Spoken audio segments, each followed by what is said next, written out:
Olá, muito bom ter você aqui conosco em mais um quadro Na Ponta do Lápis, na tela da TV Câmara Campinas.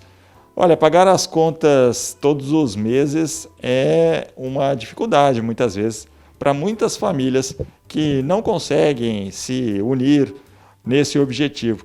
Então a gente vai tratar a respeito desse orçamento familiar no programa de hoje. Para isso a gente convidou aqui o Vander Vicente, ele que é planejador financeiro pessoal, vai poder dar um parâmetro melhor a esse respeito. Obrigado pela presença, Vander. Para a gente começar, o que significa o orçamento familiar? Olá, tudo bem, Rubens? Tudo bem, telespectadores? Bom, eu primeiramente gostaria de agradecer pela oportunidade de estar falando sobre um tema tão importante, que tem tanto impacto na vida das pessoas. Muita gente considera o orçamento familiar como um controle financeiro, mas eu considero mais do que isso. Eu costumo falar que o orçamento familiar ela é uma ferramenta que permite com que a pessoa tenha uma visão clara de toda a sua vida financeira e também tenha a possibilidade de usar melhor o seu dinheiro para conseguir construir seus projetos, conseguir realizar os seus sonhos e também ter uma vida financeira muito mais segura. Então, eu considero particularmente o orçamento familiar como uma ferramenta que ajuda a pessoa a atingir os seus objetivos de vida. E aí você pega num ponto que é, de certa maneira, delicado, né? Porque embora todos estejam na mesma família, às vezes o pai, a mãe, o filho, cada um tem um interesse diferente na hora de fazer um gasto. O pai quer comprar um carro, a mãe quer comprar um computador novo, ou o filho quer uma viagem. Como colocar na balança o que é mais importante e como cada um pode contribuir para esse orçamento? Perfeito. Eu brinco que na hora de construir um orçamento familiar, o que mais aparece é a individualidade de cada pessoa. Isso porque a gente tem pessoas que têm gostos diferentes, têm histórias de vidas diferentes e também estão em fases de vidas diferentes. Então, eu gosto muito de tratar o orçamento familiar considerando a individualidade de cada um, mas também respeitando o projeto coletivo da família. E o mais importante nisso tudo é o diálogo, porque às vezes esse assunto de dinheiro acaba sendo algo meio cinzento de se conversar em família, não é? Dificilmente as pessoas conversam sobre isso. Mas no meu dia a dia, intermediando essas famílias, eu falo para você, Rubens, quando as pessoas têm clareza, quando elas sentam e conversam sobre dinheiro de forma clara, é possível chegar num consenso da forma de se utilizar esse dinheiro para que todas as pessoas consigam usar o dinheiro da melhor forma para conquistar os seus projetos individuais e ainda conseguir ter uma qualidade de vida em família muito boa. Bom, mas então para a gente botar isso na prática, a gente primeiro tem que lembrar que tem conta de água, conta de luz, conta do gás, tem despesa com alimentação. Como é que tudo se encaixa e qual que deve ser o pensamento para, em primeiro lugar, deixar a casa ativa, em segundo lugar, ter os objetivos individuais? Interessante isso. Quando eu faço um trabalho de planejamento financeiro com uma família, eu costumo dizer que, normalmente, quando a gente se prende a tudo que a gente gasta no dia a dia, normalmente o orçamento familiar, ele não tem tanta força quando a gente começa discutindo em família os objetivos. Por quê? Quando as pessoas têm objetivos em comuns e esses objetivos são fortes, as pessoas se prendem ao orçamento como uma forma de viabilizar esses projetos. Contudo, a gente não pode esquecer que precisa pagar as contas básicas, certo? Então, quando eu faço todo esse trabalho, Rubens, eu costumo entender com as famílias quais são seus objetivos e tentar encaixar o estilo de vida delas, que é relacionado a gastos com moradia, gastos com despesas de água, luz, internet, roupa, lazer, dentro desse orçamento e considerando também os projetos que elas têm. Então, esse equilíbrio entre objetivos e gastos é muito importante na hora de construir um orçamento familiar.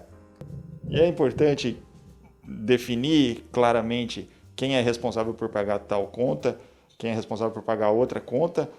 Todo mundo que tem uma renda em caixa, só vale a renda de uma pessoa da família? Como que é a ideia? Eu gosto de trabalhar na construção de um planejamento financeiro, de que se a família está vindo conversar comigo com um objetivo comum, todo mundo vai contribuir da forma como pode. Então, tem pessoas que ganham mais, tem pessoas que ganham menos. Então, chegar num consenso de que forma cada um vai contribuir é o melhor caminho. Porque, às vezes, se você tenta dividir isso de forma igualitária, se uma pessoa ganha muito mais do que a outra, isso vai ficar muito mais pesado para uma determinada pessoa. E, no final das contas, isso vai gerar uma certa problema na relação, né? Então, eu gosto muito de que as pessoas conversem e definam, olha, de que forma cada um pode contribuir em relação àquilo que é comum e tratar aquilo que é individual num planejamento individual para cada um.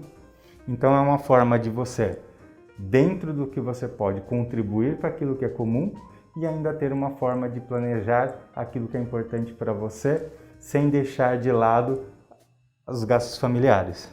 Aí seria num sistema proporcional, dá para dizer assim? Tipo, o cara que ganha mais contribui mais, a pessoa que ganha um pouco menos, tem um salário um pouco menor, vai contribuir um pouco menos, pensando nesse todo e ainda assim reservando alguma coisa para os objetivos pessoais dentro daquela família. Sim, Rubens, sim.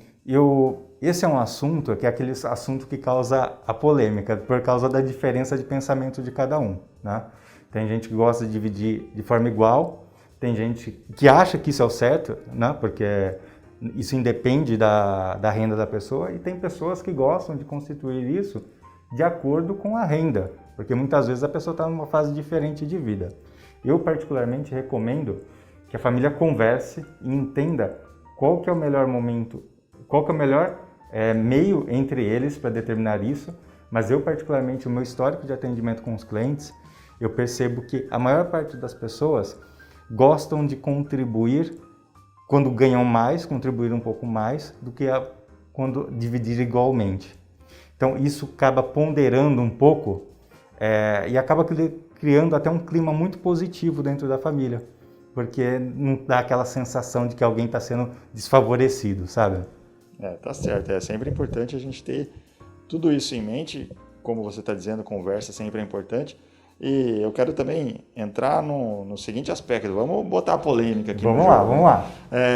A família está lá, agora com crianças pequenas, vamos dizer assim, tá? O marido e esposa têm os gastos mensais.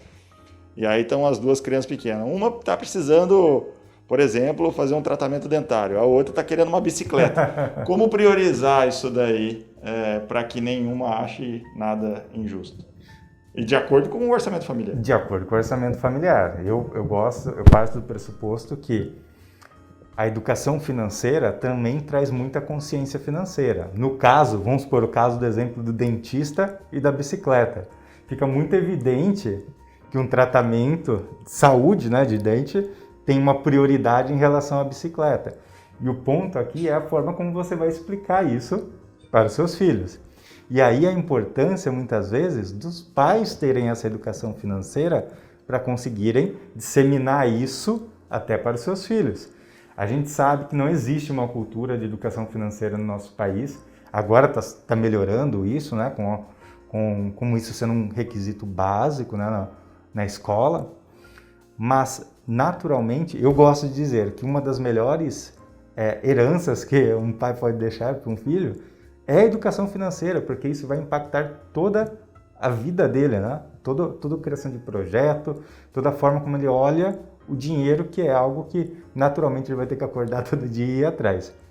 Então, e vai ter que explicar para o filho também, né? Essa questão de ter o dinheiro na hora ou ter o dinheiro mais para frente.